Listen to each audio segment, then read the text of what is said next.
Hey guys, today we're going to be talking about something called a possessive noun. We are going to focus this week on what we call singular possessive nouns. So let's talk about what each of those words mean.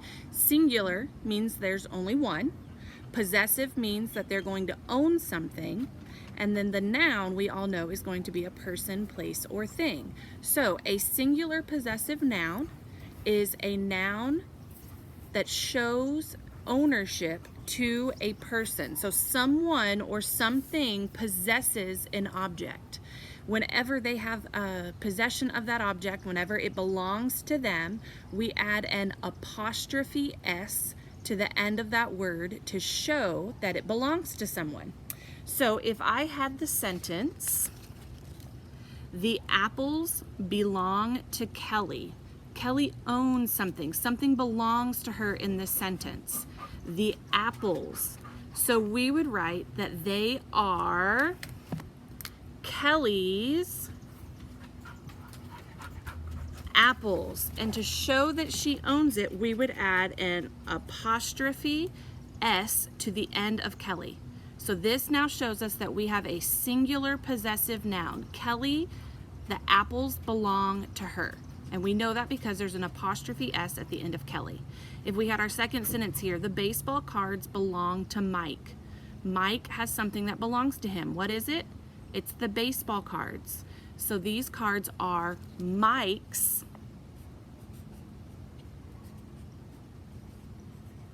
baseball cards. And I show that they belong to Mike by adding an apostrophe S to the end of his name. Now, we have to make sure when we're doing it that it shows ownership. If it doesn't show ownership, then it doesn't need the apostrophe. He loves pizza. In this sentence, does love own anything? No, it doesn't own anything. So we would not need that apostrophe. The kids ate all of the cookies. In this sentence, the kids, do they own anything? No, they had the action of eating all of the cookies, but they don't own anything. So we would not need the apostrophe S. So it's important to remember when looking at singular possessive nouns, we have to make sure that someone or something has ownership. Something belongs to them. It's their item. So this week you're going to get some practice with singular possessive nouns and adding the apostrophe S to the end of words to show that something belongs to someone. And you are going to do that. When you do that, you need to make sure you remember that just like in a contraction, the apostrophe goes up in the air. So make sure that when you add that apostrophe S, it's like our examples, up in the air. This week, while you're working on that, just keep in mind, remember that a singular possessive noun is one thing. Somebody has ownership or it belongs to a person, place, thing. It belongs to something. And make sure too, it's very important to remember that when you are looking at singular possessive nouns and you are writing them down, that you add the apostrophe S. If you don't add the apostrophe S, it doesn't let us know that it belongs to anyone or anything.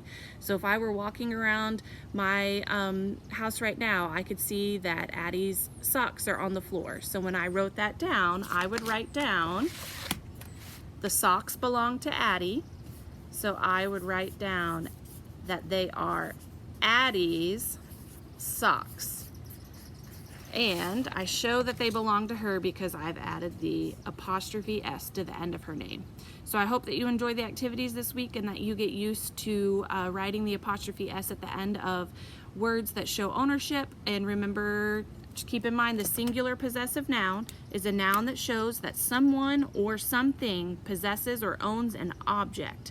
And we show that by adding the apostrophe S to the end of the word.